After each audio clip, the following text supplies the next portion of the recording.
Step in the ring, it's time to play.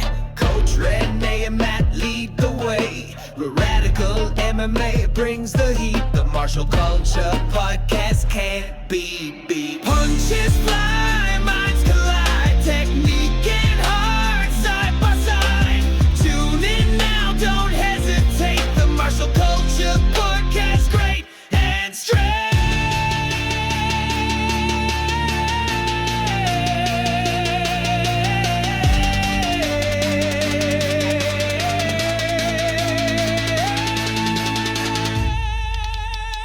Fantastic. All right. Welcome, listeners.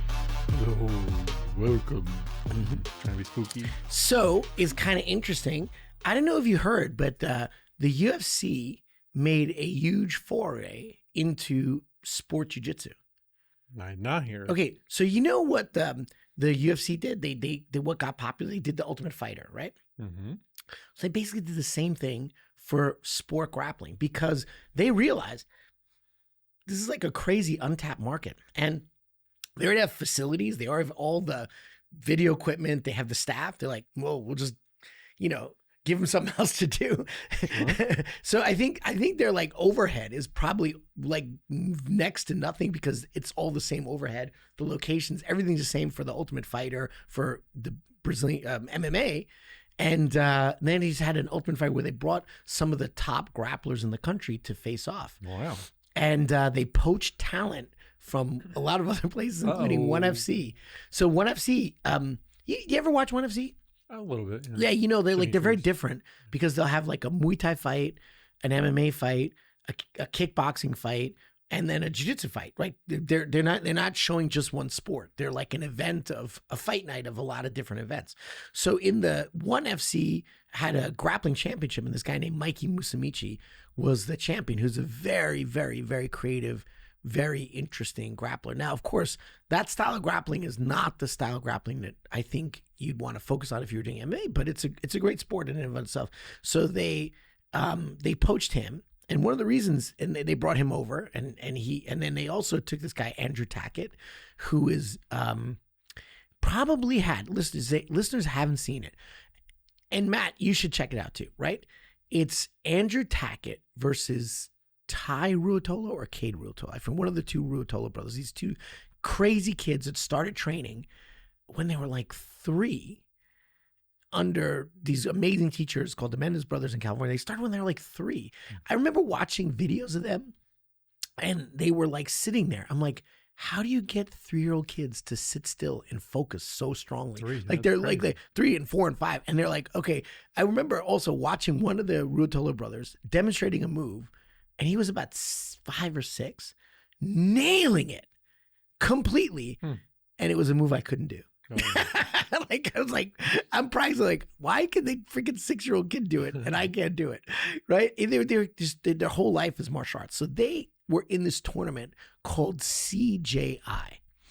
And CJI was created, right, as a competitor to this other tournament. Now, this is again a long story, right? But there's this long-term grappling tournament called the Abu Dhabi Submission Grappling Championships. Yeah, very famous. Mm-hmm. But because they're the only game in town, they kind of like, had the kind of thing that happens with monopolies. They get a little complacent, and they started like spending a lot of money on production, but never paying the fighters more.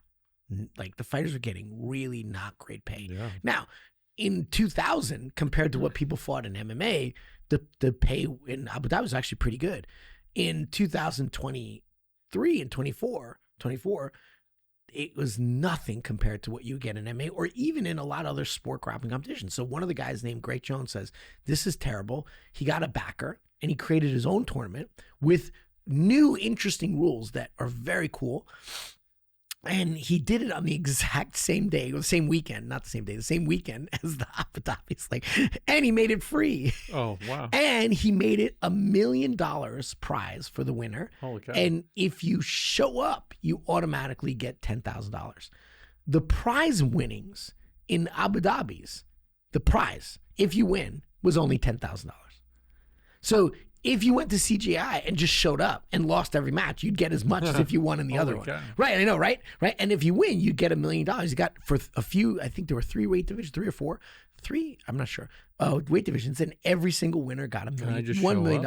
I know, right? Yeah, then you Can I just get 10 grand?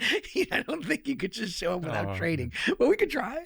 Get you in there at $10,000. So they had this thing. Now, you ever see? Well, what's the environment like in an MMA match? Where are you? You're not in a ring. You're in a Cage. Right, a cage. Right. Most grappling does not happen in a cage. Like it happens on open mats. But the biggest problem, what happens in almost every grappling tournament is that you wind up going out of bounds. And it happens all the time. It happens in judo and wrestling and this, to the point where they have to make rules saying don't go out of bounds because everybody just goes out of bounds. I mean, I've probably seen people go out of bounds like 400 times in the last year in any competition that I watch. Like, it just always happens, right? Now, the answer would be the cage. But grapplers who are not interested in MMA don't want to do the cage. The cage, and this is why I love the cage personally, completely changes the game.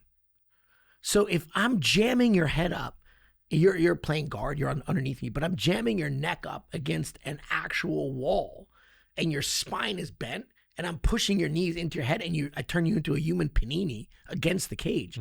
That is a very different game than on a completely flat surface. Sure. I actually think that is a great thing for MMA.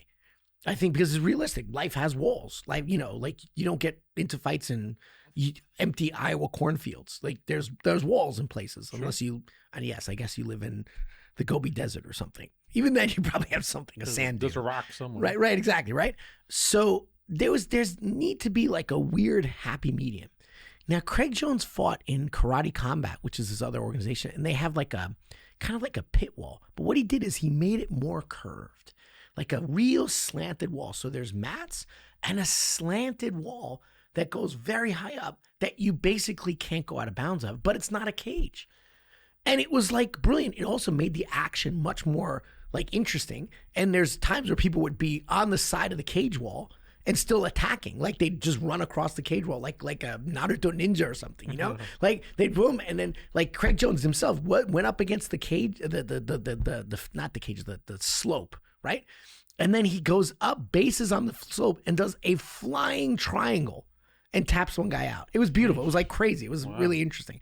And then so there's this. They brought all these guys in. They're in this sloping pit. And the rules are a little different. There's still 3-minute rounds, just like MMA, which is very different from regular grappling. And each round is open scoring. So you know who just right when that round ends, you know who's up. So by the second round, if one guy's 2 rounds to 1, you're going to lose, right? And so it was actually really interesting. Very exciting tournament. I generally not like the biggest lover of sport grappling. I like to watch MMA grappling more, but it was really exciting. And probably the most entertaining, technically, in terms of just pure excitement and energy and drama. Wow. Was the Ruotolo Tackett match. These are like 2 absolute champions, and they clashed, and they had an amazing fight. I'm not even going to say the winner because I want you to watch it. Even if you don't understand grappling, you watch that, you're like, this is pretty exciting. Yeah. And so they made a lot of like the views, because it was free too, but the views on, I guess it was on YouTube, right? Live stream on YouTube or something, right? I forgot. But were like astronomical.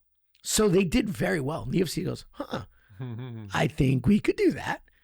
And we already have all the facilities. And they copied CJ. They have the pit. So they're not in a cage. They created a sloping pit.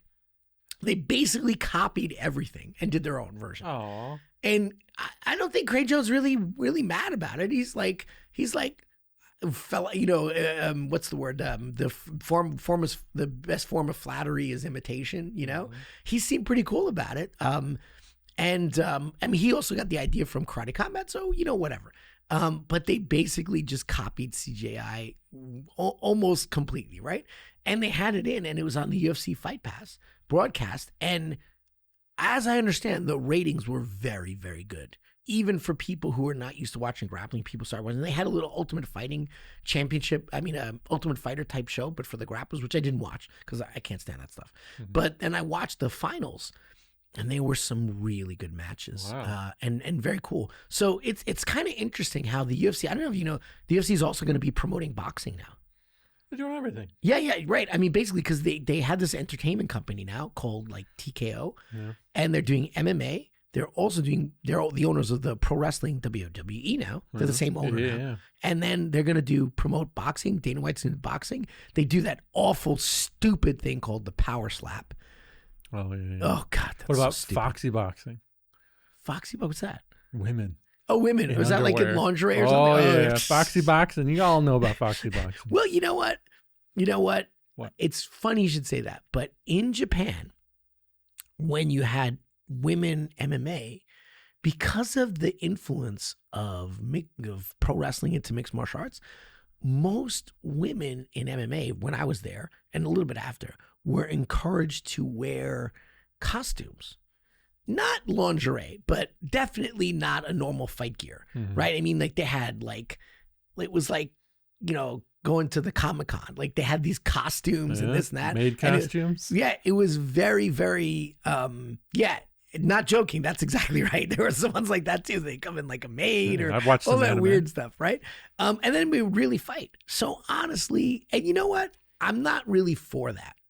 But if they're really good, I don't really care. Sure. If you're okay with that and you don't feel you're being exploited and you're being paid fairly and whatever, and you want to dress up like a superhero before you enter the ring, or you dress up like a maid or something, whatever. You're gonna clean this ring up. The thing is, there was no pressure to dress up a certain way. There was just have a entertaining costume. You didn't have to do a maid, but there was some that did it, right? You didn't have to do I don't know, whatever. Let's not get this conversation down. But you could do anything. There are ones that look like legitimately like superhero type costume type stuff, Cool. or pro wrestling type costumes. So you know what? If the technique is good, right? If they're legitimate athletes who are training, Technique is good. Sorry. He's like, yeah, technique is good. I know what you meant there. Let's keep it clean. Anyway. See, this is why people like to listen to us, because they always say you're the funny one. Yeah. I'm the serious one. You're the funny one. Yeah, you're the soul of our podcast. Well, you bring all the puns. I try. I don't know if people find them funny. I do. That's interesting. So what's going on with Abu Dhabi? Are they shaking in their they're quaking singlets? in their boots. Yes. Yeah, they're quaking in their singlets, right? Exactly. I mean, I don't even know. Like, it's like went from Abu Dhabi being number one to being like an afterthought. Like UFC BJJ is now the thing, and CJI is going to have their second event coming soon. And it's funny because I did watch the Abu Dhabis, and the rule system, the way they thought about the rules, it's kind of bizarre. You have to really know the rules. Everybody goes out of bounds all the time. There's all these stops. A lot of times people stall all the time. So they're maybe in a good position and they scored a point, and then they just do nothing, right? And they just fight to not get tapped. And I wouldn't say it's like every fight is like that, but some are just not very entertaining. Now, the question is, though, do you want to have rules that focus on entertainment, or do you want to have rules that focus on something else? Like, that's up to you. I understand that. I don't want MMA to be more entertaining to sacrifice its reality, right? Well, there's things about MMA that I think I really would like it to be less entertaining, but more real. Like it would be great if it was just one 15-minute round. I think that would be much more cool. But people like the stopping the rounds. I think it would be great if there was no referee stand-ups. Just get up. If you can't get up, stay the whole round there, whatever. And the same thing is, the really big one is the soccer ball kicks, which is dangerous, but it changes the game. It's not realistic to have them out. And in what FC, they allow them. And you can see the game is different and more realistic in some ways, right? So, but of course, one of the reasons they take some of these things out is because it just makes it less entertaining. And they want the casual fans to enjoy it. I mean, even now, most casual fans are like, ooh, stood him up. But I think, as I said, sport grappling and MMA grappling are different, 100%. But that you have the UFC BJJ competition now, is really, really interesting to get people who've never seen grappling to kind of start being fans of it. You know, someone told me something interesting, and I'll just shut up and let you take a minute. Told me something interesting. They said they went to a UFC event, and they were sitting in the stands, and like they talked to a bunch of people who were sitting with them, and they were asking around, and they didn't meet anyone else who trained. All the people there were just fans of the sport. They weren't people who actually trained, which like is bizarre to me because when I was fighting, the only people who would come were people who train. But it's flipped. The majority of people who support the sport do not train in it. Just like, I guess, football. The majority of people who watch football do not play football on a daily basis on any weekend. So I guess that's a natural thing. It would be interesting if Brazilian Jiu-Jitsu competition or submission grappling competition wound up having the same fan base of people who just don't train but who appreciate it. And if they appreciate it, then they'll appreciate the grappling more in MMA too. You know, so that's kind of an interesting, really interesting thing. We're kind of living in very interesting times, and Dana White is definitely a great showman. Ethical, not saying that, but right, really knows his business. He knows how to promote, and man, they were very successful. It's very interesting. And the finale, the level of grappling was very high. And William Tackett wound up winning his division, and Musumeci won his division, and then there was some other fights too. It was really, really cool. Ryan won really well. That's cool. So yeah, interesting. If it's open scoring and someone's up 2-0, what's the point of going to the third round? Well, if they tap them out, then they win. Oh, okay. Right. So it only matters if you don't tap them out. Okay. So like if you're down 2 rounds and in the third round you choke the guy and he taps, you still win. So you gotta work harder. Yeah, like it's just like MMA. Like, you know, you could be losing all the rounds and then you drop the guy or you choke him or tap him out. Okay. Yeah. Cool. Yeah. But but it pushes the pace because you're like, oh, I know I'm down. I have to go. Yeah. And then if that guy goes, the other guy goes. So it was definitely very interesting. It was very interesting. And then to see people get actually like $1 million. That was like it was wow, $1 million. How do they sustain that? Well, I guess they made money from ad revenue. Yeah, they did, but you know what it is? As I understand it, I don't know this for a fact, but one of the backers, right, is Jeff Bezos. It's like no, it was like a Saudi oil billionaire who like has ulterior motives behind his backing that have nothing to do with making money. Like, I think he wanted to stick it to Abu Dhabi, something like that. That's what I heard. It's like, he wanted to stick it to Abu Dhabi. So he's like, you're going to, right. Here's my bank account. Here's my bank account. Go ahead. Yes. Yeah. Like, he's like I gotta $1 million find a friend like for that. him. Yeah. $1 million for him is like nothing. Right. Yeah. That's at least what I understood. I have no proof though, but that's what the scuttlebutt has been saying. You heard it here first. Yeah. Rene confirms. Anyway, cool. So that's pretty cool. Yeah. Well, I wanted to talk about and ask you some questions. Absolutely. I'm about super excited. I did some research on martial arts and fighting myths. Oh, cool. So go that's over a great topic. I love it. A couple myths, and you can say whether or not they are myths. We're gonna myth bust. Myth bust. I love it. That's a great show. I love that show. Yeah, that's a great. I haven't watched it in a long time, but it was a great show. Yeah, because they stopped it. Yeah, it's been on for a while. Yeah, I still watch the one guy. He's got a YouTube channel. The blonde guy, with the beard. No, what is he blondish? I can't remember. Yeah, one of the guys. Yeah, lighter. Savage.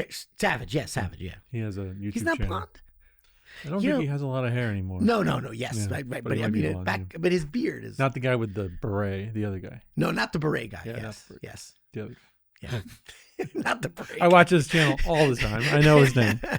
It's a good channel. All right. So awesome. First section is fighting ability myths. Myth number 1: black belt means you're a master. Myth busted.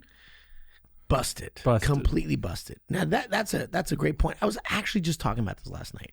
So one of my students said he like dropped in at another academy just for like because we were closed over the holiday, and he was fighting people who are at high rank, ostensibly in Brazilian Jiu-Jitsu, and doing very, very well. Ranks that I had not given him, right? So fighting way up his rank, but doing very, very well, and was pretty much being told that he could be promoted on the spot. But he's like, what does that mean? And this is the thing. I have a personal opinion, and then I have a more objective opinion, right? So I'll tell you a story, and I mentioned this years ago on the podcast, that my uncle, by marriage, he's married to one of my cousins, my mom's cousin.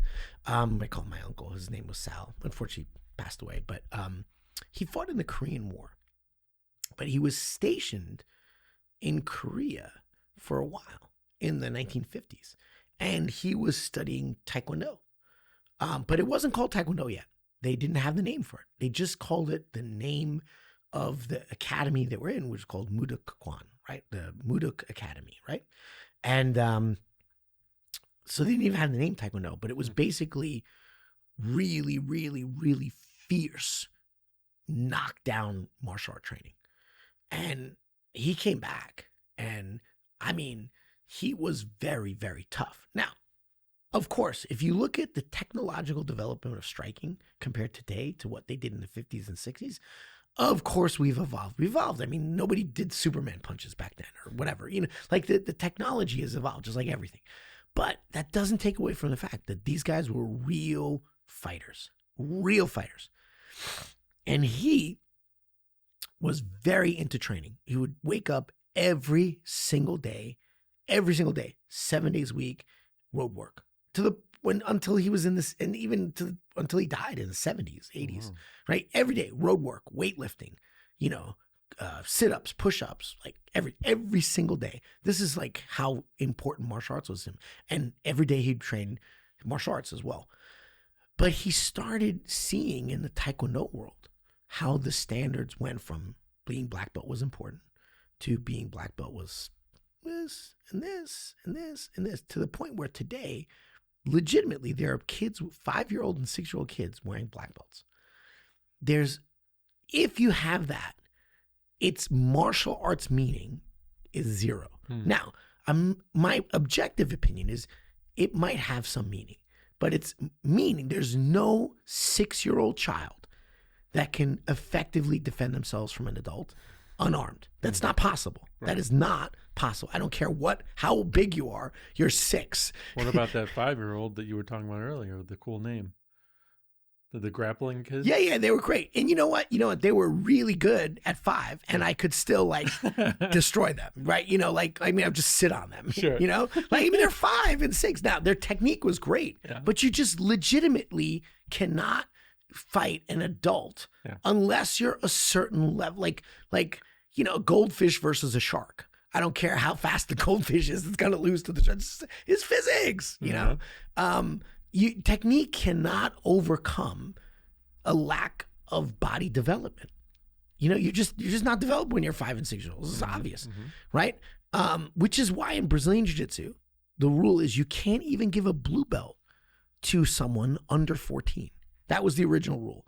And you cannot give a black belt to anyone under 18. That was the original rule, right? Because it's meaningless, right? So art went from Taekwondo, as my uncle would say, he went from this very, very devastating art. And of course, Chuck Norris was originally a Mudok-kwan Taekwondo guy. Bill Superfoot Wallace, all these famous fighters who can really fight came out of that world. There's no gym today that I know of anywhere in the world that teaches any form of Taekwondo that is legitimately on a regular basis producing people who can really fight. It just doesn't exist. What happened? The standards went down. McDojos. Exactly. And also sportification too. We talk about this, right? But really the worst one is McDojo. And I saw it happen in karate. The same thing. I'm not trying to pick on Taekwondo. The same thing. Majority of karate practitioners today don't know anything. Hicks and Gracie said, modern Brazilian Jiu-Jitsu black belts remind him of clueless karate black belts in the 80s. So what happened is this art of Brazilian Jiu-Jitsu is going through the same thing that Taekwondo went through, where it started out. When I started Jiu-Jitsu, there was maybe like 100 black belts in all of America. Maybe. Wow. Maybe 100. There's 100 on this block, I think. That's right. No, you're right. Right now, there probably is, right? You know, like, so one, as it expanded, quality control was just not there. It's just not there. Yeah. And like, there's this guy came into my dojo. I'm not going to say his name because it's not fair. He's been training as long as I've been training. Jiu-Jitsu, not martial arts, but Jiu-Jitsu. He started in like 2000, 99, 2000, right? Same as me. And he's been training at a academy here in New York. I'm not going to say the name or anything, right? And he came to my academy and he's like, oh, well, I'd like to, let me see what you guys are about. And he's really tall and quite a strong guy. He's a little bit older, you know, like, but he's not, I'm still give up. Like, I'm 55 and he was probably about 40, 39, 40. So he's about 15 years younger than me, something like that, right? But he's really big, really tall, really big guy, really strong. And I was moving with him and I'm like, trying to teach him the rear naked choke because his rear naked choke was just barbarically bad. I'm like, how could you be training for 20 something years and have your technique this bad? And then we move around with him like, dude, you are not a black belt. You suck shit. Like, you suck shit. And I couldn't help myself saying it. I'm like, you really would not. I tried to be a little bit more diplomatic, but it's very hard for me because I'm very passionate about it. But I'm like, I said it this way. You would not meet the standards of a blue belt here. So you'd have to start over and regrade in our system, right? And I really stress that because the thing is, honestly, you can run your dojo, your academy, your gym any way you want with any standards. Who's to tell you otherwise? I would appreciate that people focus on at some level practicality, but that's my opinion. People do Tai Chi because they like Tai Chi. You know, they don't want to fight. And the commercialism definitely has ruined the fighting reality. But as long as you're not lying and saying you're going to produce ninjas, you know, as long as you're not lying, I guess whatever standard you say is the standard that you say. But that also means it's meaningless. Yeah. It just says that you've been in an academy for a certain amount of time and, more importantly, paid a certain amount of money, you know, and it doesn't mean anything about skill. It doesn't mean anything. And I guess that's just something I have to live with. In Radical, the ranking is now ranking for MMA. I do not rank in Brazilian Jiu-Jitsu. I rank in MMA. And the reason I do that is to avoid a lot of political conflict because people say, oh, your standards are still too high. You're such a hard grader. I'm like, I'm just doing the standards I grew up with. I just didn't change. Yeah. You know, like, honestly, like, it's exactly, the process exactly what I went through. So I just didn't change it. Yeah. You know, and the Hickson Gracie said, a blue belt, not a black belt, must be a creature of jiu-jitsu. What does that mean? It means you move in like a jiu-jitsu man. Like your body's downloaded the operating system of jiu-jitsu, and that now you move like that. You don't move like, you know, you move fluidly and smooth. The second thing is in every single combat position, you have an idea of what you're supposed to do. You haven't mastered it yet, but there's not one position where you're like, I don't know what to do. Yeah, you know what to do. You just maybe can't do it all the time, but you know what to do. And you have one game that is highly refined, at least. Meaning, if you are a guillotine guy, right? Your guillotine game is like, if you catch me in the guillotine, even as a black belt, you have a good chance of beating me. Because that's your refined game. Your special move. Yeah, your special, exactly, right? Yeah, your special move, right? So, that's cool. Creature of jiu-jitsu, you move well. You have an idea of everywhere the fight goes. You have an idea of strategic thinking of what to do. You understand what you need to be doing.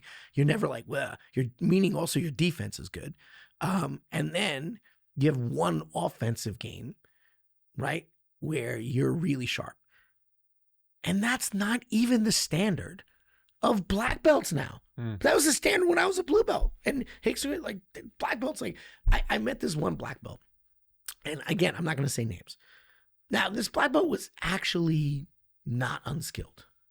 Very smaller person, not unskilled though, and wonderful person. but said something to me that really disturbed me.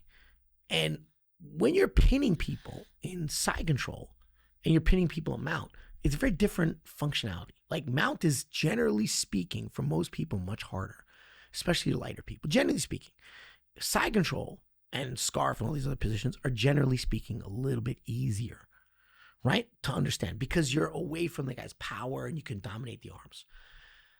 So one of the jumps that you have to do to become an intermediate practitioner is figure out how to make your mount good because it's such an important, rewarding position. And this black belt said to me, he's like, I don't do mount because I'm not good at it. So I just avoid it.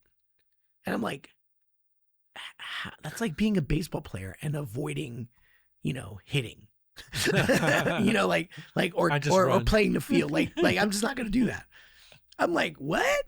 Like what? And I don't want to trash this person because they were a really nice person. He was a really nice person. He wasn't a bad guy.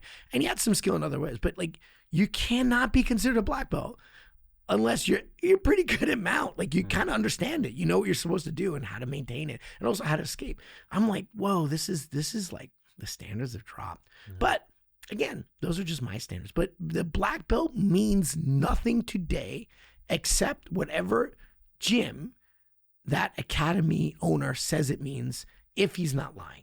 And sometimes they lie and it doesn't even mean that. All right. So myth busted. Yeah. But historically, black belts didn't exist. Did you know that? They're modern creation. That makes sense. Yeah, they never existed. They were based on, do you know what the belts were based on? Kimonos. No, that's a good question. You would think that, right? You would think that. But the Japanese traditional ranking system is Menkyo Kaiden type stuff, which is like they give you certificates. They don't give you any belts. Mm-hmm. It's like crazy, but the belts were adopted from Western swimming schools because in Germany, you would and we have this still in Western sports. Like you have people who on a team, red shirt, and then are not red shirt. Like there's people who play and people not. And you wear a different shirt. You wear a red shirt to show that you're on one of those two sides. If you're a red shirt, if you're not, you're on this guy, right? Mm-hmm. So you're a red shirt. You're not a starter or whatever, right? And there's the same thing in the swimming schools in Germany. This wasn't even Japan. In Germany, you wore a black band around your waist to show that you were one of the competitors, and you wore a white band around your waist that you weren't ready to compete, and there was maybe one in between or something. I think not even know if there's one in between. And then Jigoro Kano saw that, and he's like, that's a good idea. And we need something to wrap around our gis, and he created a gi, which is based on a traditional Japanese kimono called the samui, but it had no belt.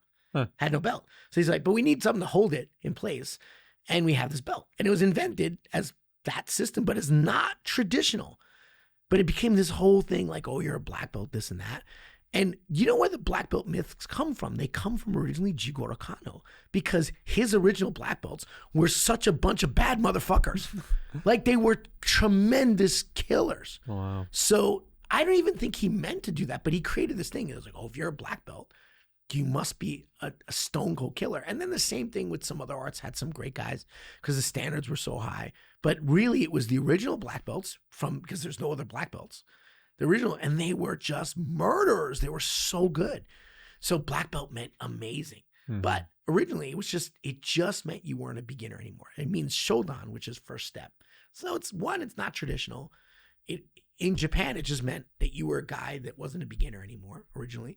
But because the original guardians of the Kodokan, the four guardians, the four superb fighters, and a few others were so good as black belt, then they went around the world and they just defeated everybody, They went on other styles and it became this thing, like, oh my God, these guys are so good. And Maeda, the guy who taught the Gracies, is one of those guys. He went around the world and beat everybody mostly. That's pretty amazing, right? Yeah. And there was no ninth degree, but the belts themselves have become like this weird cult. Forget about the goddamn belt. Just talk about your skill. Mm-hmm. It's like why I like no-gi so much more. It's like nobody cares about belts. Just let's train. Just train. Forget belts. Let's be skillful. Forget belts. Yeah. Anyway. Let your pants fall. Yeah. All right. Let's see. Was that a good answer? Yeah. Belts don't matter. Let's see. Well, you talked about it a little bit, so maybe we can go quick on this one. Size doesn't matter in a fight. Oh, I thought in a fight. Yeah. Oh, okay. Is that a myth? I got you. The technique was good. You surprised me with the last part of the sentence. Size doesn't matter. In a fight. Yep. Yeah. Okay. Sword fighting, especially. My wife continually says size doesn't matter, so I'm happy. I'm happy for you. Yes. So one of my students kicked me in the groin the other day, and I'm like, he's like, I didn't feel anything. I'm like, yeah, I'm kind of small down there. What can I say? He started laughing. He got to really, really right be in the center. Oh my God. Anyway, so, okay. Does size and strength, all these things matter? Of course. That would be stupid physics. Physics that matters. Mm-hmm. But that's a dumb question. The question is, when does it matter? Oh. How does it matter? Yeah. In what ways? And then how can you offset that? Right? It matters mostly. Like, I want to ask you a question. You're a lot bigger than me. Okay. Now, In a lot of ways. how would you know? Well, you just admitted.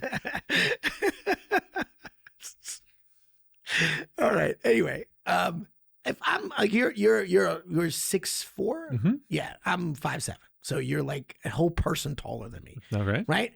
If I'm behind you with my hooks and my rear naked choke sunk in, do you think that your size would matter? I mean, I could fall on you, maybe. Yeah, I could do something, but it's possible. I'm not very well trained in anything. Yeah, right. I mean, it's possible. Like, I meant actually on the ground already. Okay, But we're on the ground. I'm done. Yeah, I'm done. And I hook, and hooked, and I have the choke sunk in. I'm done. The size in that moment is, I wouldn't say it doesn't matter, but its materiality to the condition of the fight Mm-hmm. is very small, right? It's not zero, but it's very small, right? Now, if I had the choke sunk in, but my legs were not wrapped around you well, and you were able to drive all your weight backwards into me, guess what? It starts mattering more, Mm-hmm. right? Now, if I didn't have the choke and didn't have the legs, well, guess what? It starts mattering more. So it matters as in direct proportion to how much you fucked up.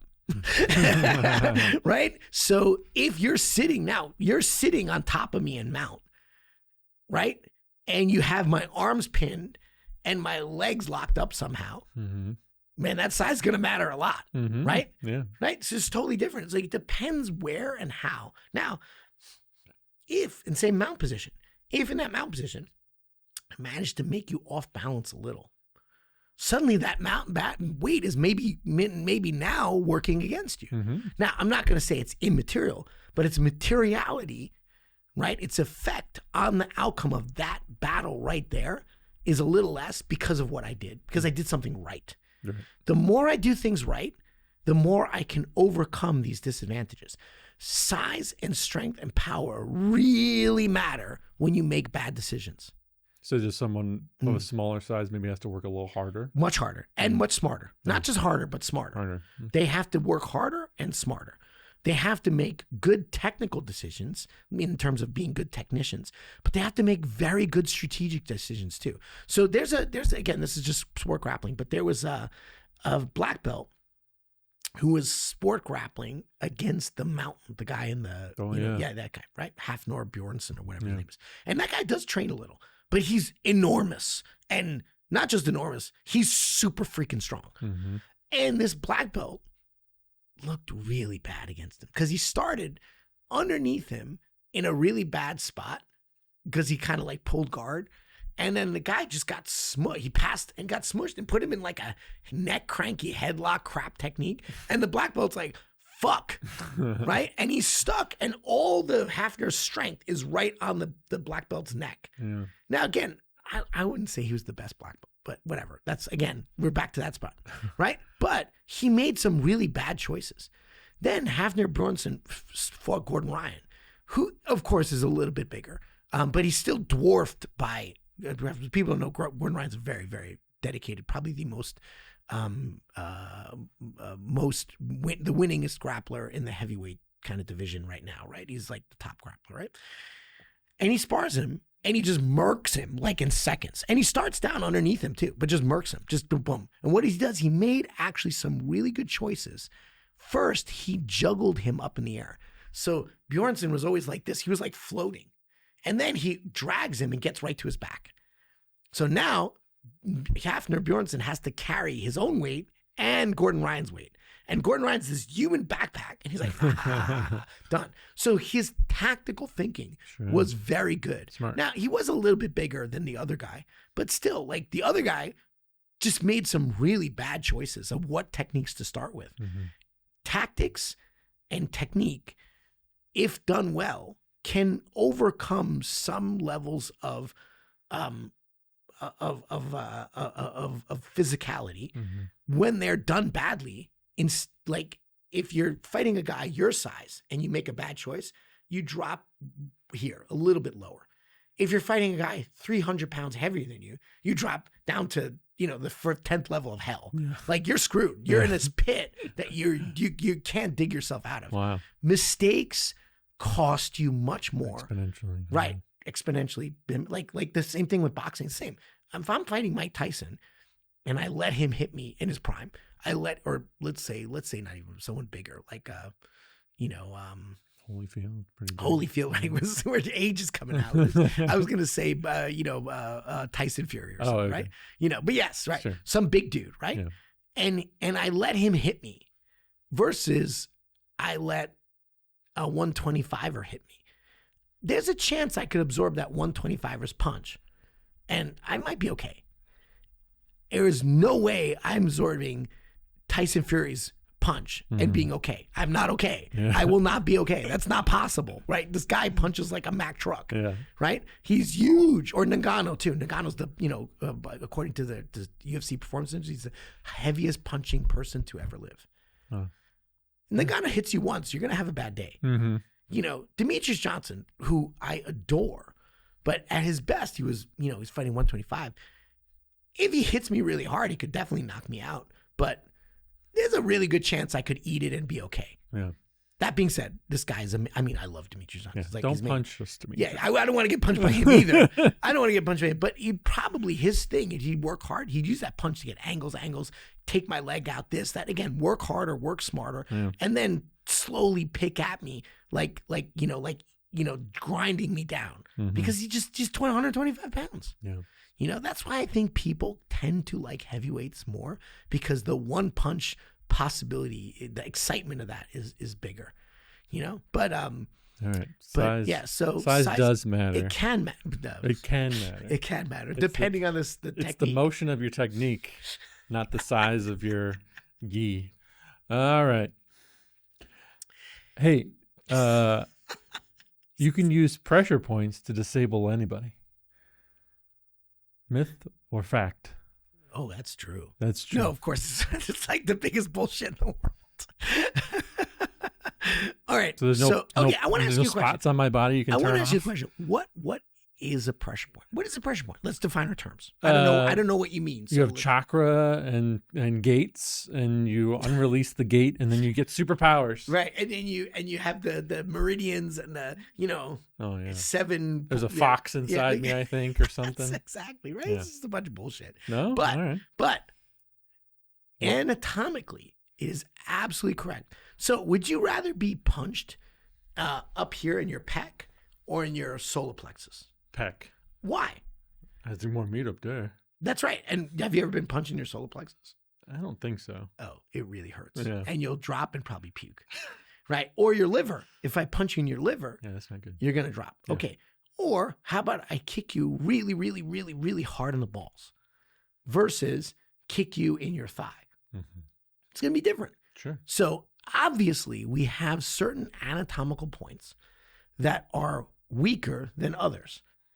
That's obvious. So if you define pressure points as structures in the anatomy that are weaker than others, then that is true. If you're doing this, like I press this and I disrupt your meridians and then I dim mock you, I kill you, that's like a witch doctorism. Sure. Okay. But I will say, can I touch you for a second? Sure. Is it okay? Yeah. Right. So let me show you something. This is kind of cool, right? All okay. right. So I'm gonna walk over to you. You know, it won't hurt. It won't All hurt. right. It'll be uncomfortable. It won't hurt you. Okay. I live with discomfort every day. So I'm gonna put my hand against your neck like this, and Uh-huh. just turn and look at me. And I'm gonna push right, exactly. I'm gonna push really hard, and I want to try to stop you. Go, turn your neck. Yeah, I can't stop. I'm gonna push even harder now. Go, turn your neck. Yeah, see, I can't stop you. Okay. Okay, now turn your neck. no, Turn your neck. I can't. Wow. That's crazy, right? Yeah. So like, I just do this. Oh, Yeah, now turn. Come on. I can't. You can't, right? It's like, it's crazy, right? Yeah. Help.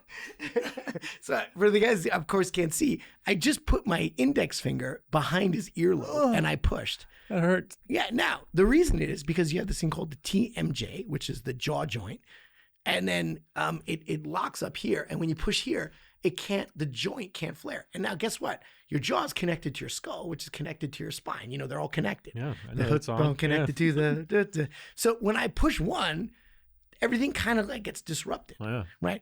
That is a very important part of jiu-jitsu. And knowing certain positions where you can put your finger here, we have this thing that we do in our academy called the savate toe, right? Savate is this French kickboxing martial art, right? Where they kick with their toes because they wear shoes. Like they actually kick in like ballerina shoes in the competition, but Oh, that's it cool. was developed by sailors who were wearing like steel toe boots. So like, of course, I'm going to kick you with my Yeah, steel yeah, toe, yeah. right? Exactly, right?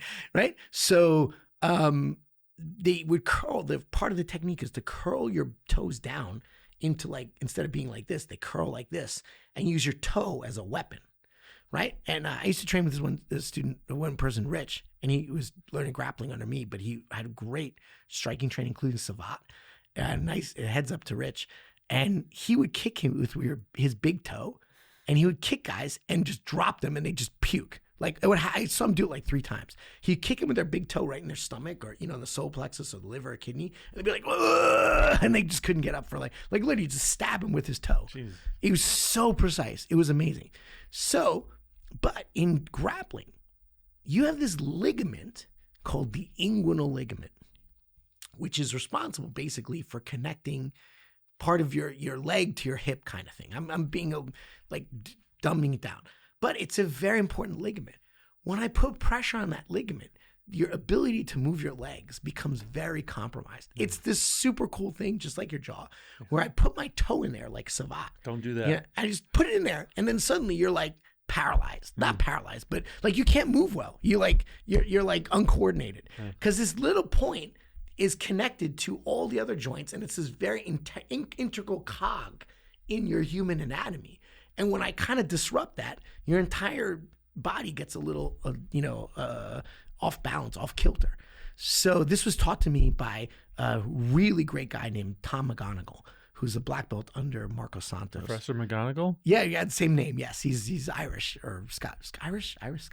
Scottish. He's American. Yeah, McGonigal. In the movie, she's Scottish, right? I don't know. Yeah. She's a witch. Yeah, she's a witch, right? But McGonigal is his name, yes. And he's like, since Harry Potter, I think he's suffered. He's like, are you married to Professor McGonigal? Anyway, but he was an amazing fighter.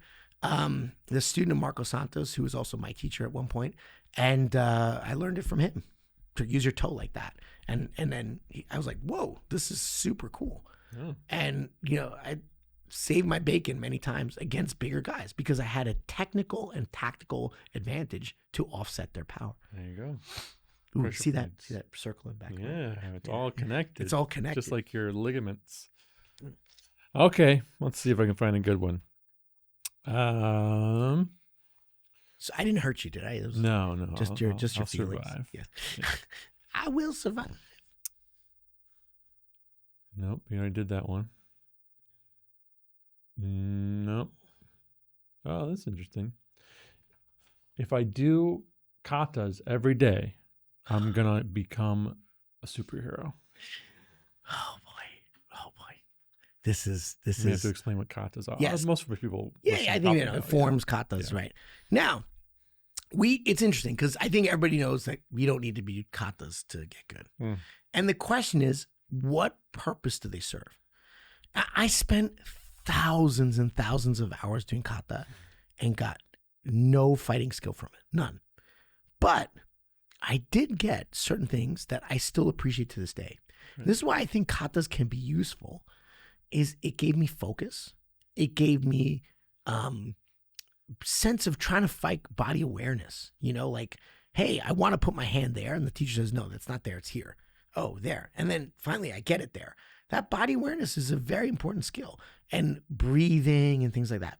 Most of these katas, first of all, there are way too many. In every style, there are way too many katas. And the reason is, again, McDojoism. Like, originally, most of the karate, first of all, there were no karate styles. People don't realize that. There's like, there was this, Okinawa is where karate came from. And there's these 3 towns, Naha, Shuri, and Tomari. And all the guys would just kind of train with each other. And they had kind of like slightly different styles. The Naha guys would fight a little bit more like this. And the Tomari guys would fight a little more like this, but they all like trained with each other. And then they all went to Japan and like, oh, we got to make a living and we got to brand things, branding. Sure. And then styles came about. But styles are like bullshit, which is something I want to talk about our next episode. Okay. Because we talked about this before, but I got to bring it back because this argument will never die. But that'll be our next episode, Okay. right? So styles are like whatever. But then when each one had their styles, they started like having their rank equivalents. And then they had to develop all these like katas to make artificial equivalents so they could charge you more money. So it's like at this belt, you have to do this kata. At this belt, you have to do this kata. At this belt, you have this. And suddenly when you're a black belt, like at least when I knew when karate, I knew 12, 13, 14 katas that you practice all the time. That's a lot of time. And none of that makes you a good fighter. But it does make you athletically, because they're hard, gives you good conditioning, gives you good flexibility, right? There's a lot of times, depending on which ones you do. The beginner ones is like more like just basic coordination. So what they were done, katas were 2 things. They were supposed to be, first and foremost, an ability to take someone very unhealthy who you cannot put into sparring, right? You cannot put into daily training and give them a regimen like push-ups, sit-ups, whatever. That's fight-oriented to, in a year, get them into shape. And the Sanshin kata, which is like the major kata of Kyokushin or something like that, you can see it's like basically this deep breathing. They go, I'll do it here.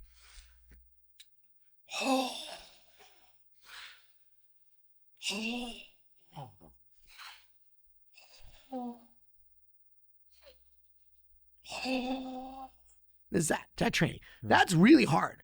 I had to practice many years to do that, and it's very tiring. It's great training for your lungs. I even slightly recommended it to one of my students recently because he had the asthma, very bad asthma. I said, try to add in this Sanshin breathing because it can really help. Will it make you a better fighter? No. But breathing is important. You can't do it. This is good truth. Like weightlifting will not make you a better fighter, but it can be an addendum to make you have a good body. Yeah. So this is what katas were originally for. They were to make you in a better shape, but they were also supposed to be a repository of information in ages where reading and writing and video didn't exist, except they failed at that. Because nobody knows what the fuck they're doing in the katas. Like, what am I doing here? What am I doing there? What is this? What is this shit? Like, why am I doing this? What is this? So any knowledge that existed in kata, and this is true everywhere, nobody knows exactly what the bunkai, which is the explanation of the application of the move.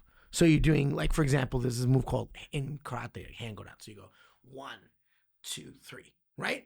You can ask 100 karate guys and they'll give you 100 different answers what that is. Right? So it means nobody fucking knows anymore what that was. And there's this guy in England who I do respect. Now, shoot, I forgot his name. But he's like, oh, you should still do kata because it's this great. Like, look, if you want to do it for fun, that's great. But we have proven in the last 50 years, boxing and kickboxing, this pad work, bag work, shadow boxing, and drills. Shadow boxing is not kata because it's not set. It's just a flow movement, right? A dynamic improvisational movement based on, you know, what you're doing. That's a warm-up. But if you only shadow box, you never get good at fighting anyway, right? But shadow box is a improvisational thing. It's not set, right? But pad work, and bag work and sparring is how you get good. You do not get good by doing kata. Now, is this a worthless thing? That one of my friends actually just won, funny shit, she just won the the Karate AAU, which is like a intramural organization, AAU national title in Kata with her kids. Wow. Right? Her kids won too. That's so fun. now she doesn't care about fighting. She doesn't care about fighting at all. She wants to, she's part Japanese, or she's Japanese, and her kids are part Japanese. And doing karate is like a very cool cultural activity for them. They have no interest in like stepping in the cage. That's not their game. But they want to do something cultural, something athletic, and something that develops mental discipline. Man, kata's great for that. That's cool. It hits all those things. And she did a kata, and it was really nice, you know, like good for her.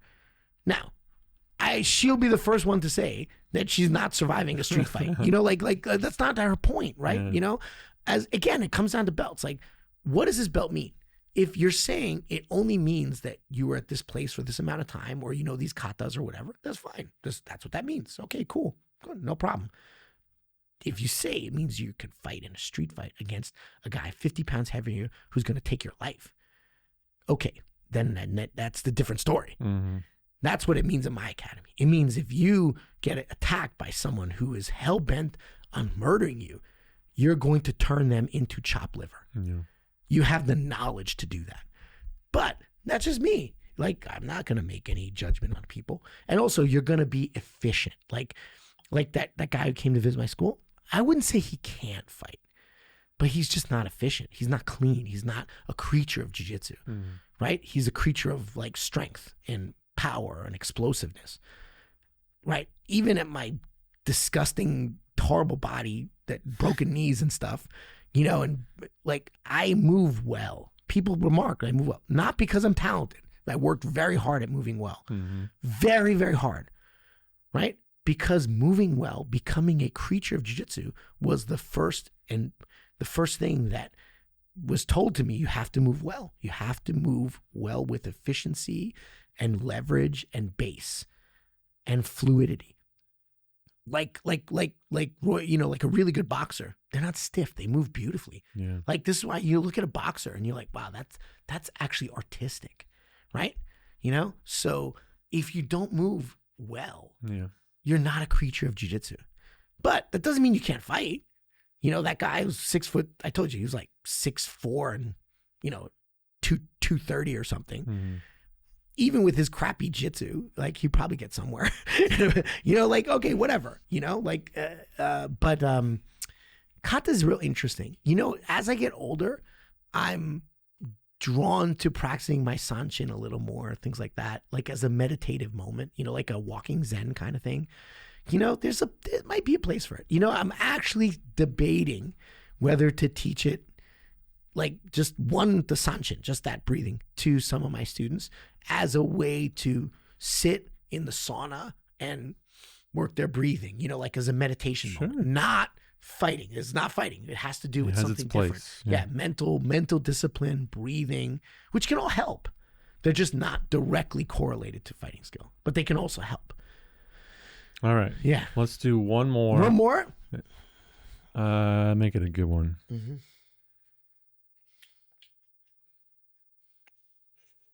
Aha. This can lead to a question I have for you. Another question. If you train hard enough, you'll never feel pain.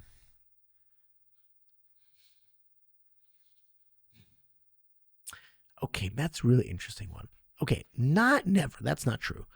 And you always feel pain. There's always some pain. Is there a way you can train your body and your mind to block pain? Yeah, no, you do. Maybe. Like, okay, so it's weird. But, and again, I don't mean this I almost don't want to say this because it sounds like I'm such a tough guy or something. I don't mean it like that. But I actually have problems with my doctor and my physical therapist. I have like a lot of problems. They're like, does this hurt? And I'm like, I don't know. Like, I legitimately don't know. Yeah. Like I'm not at that point. Like low level pain is like part of my daily existence now. That I'm like, I just block it out. And to fight, you have to be able to block out pain. You have to, and you get better at it. Are you gonna block out like a shotgun blast to your stomach? Of course not. You know, that's stupid. But there's some level that you like, and this is not just martial arts, but everything like high level runners or high level athletes have this ability to push past extreme levels of discomfort. Every basketball, high level basketball, I don't care.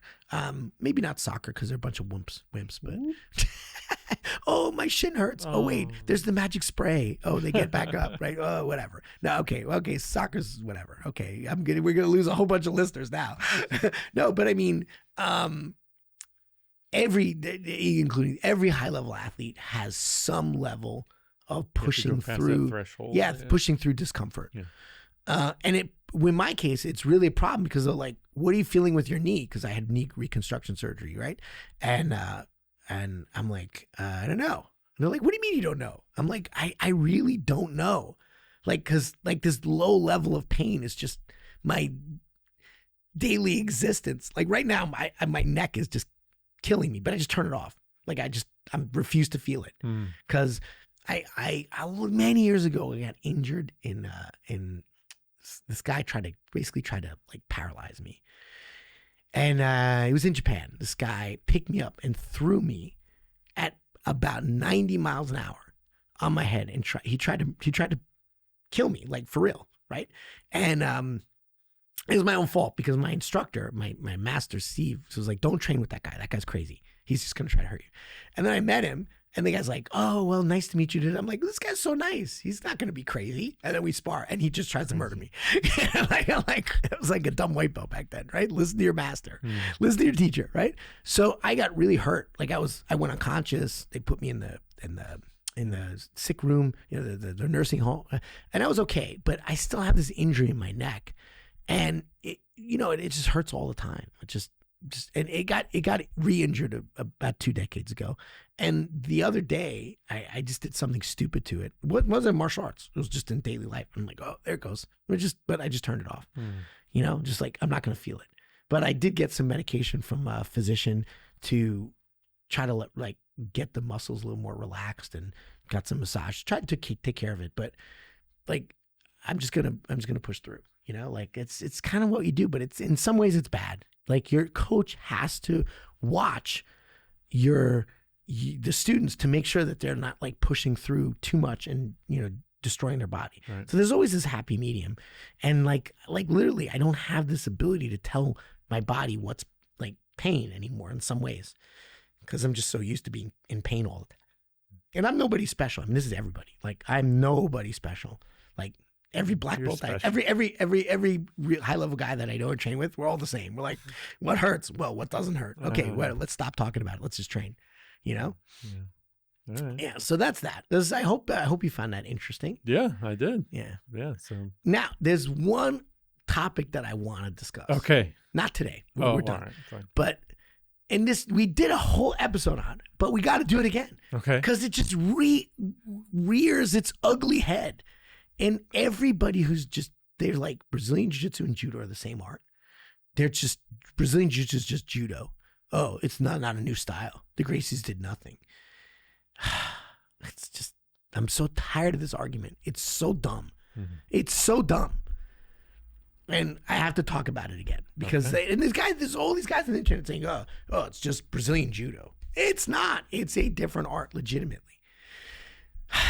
And we got to talk about that. All right. We got to talk. It's just like crazy how this won't go. And it's just from like jealousy, right? But the thing is, like, the question is like, what is a style, right? What's a style?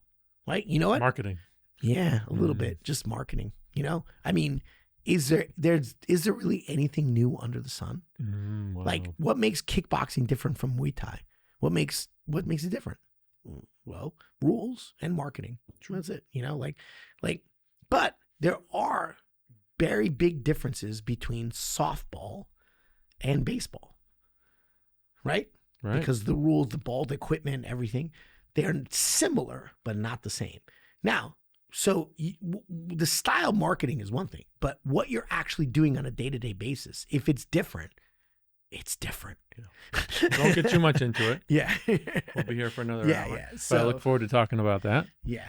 That was like it. Anyway, yeah. So it was great to talk, and I hope everybody found it interesting. And we'll pick it up next week. Fantastic.